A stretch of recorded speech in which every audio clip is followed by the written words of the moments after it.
से अब फोन करब, रो रही मन से, रो रही मन से।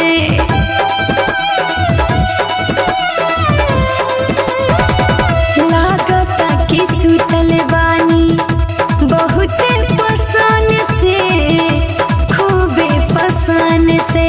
कहना उठाव तनी फोनवा, अब मुआ के छोड़ब का।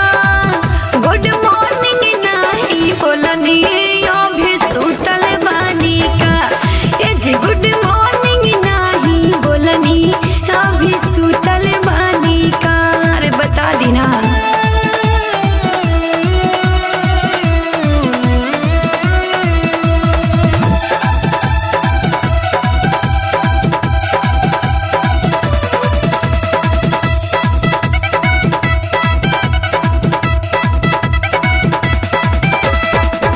रात भके लगता कि बानी रौरा जागल, बानी रौरा जागल।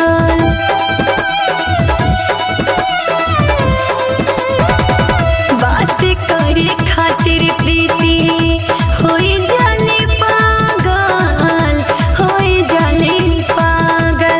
संजय सजनवा बता दी आके रूसल बानी का।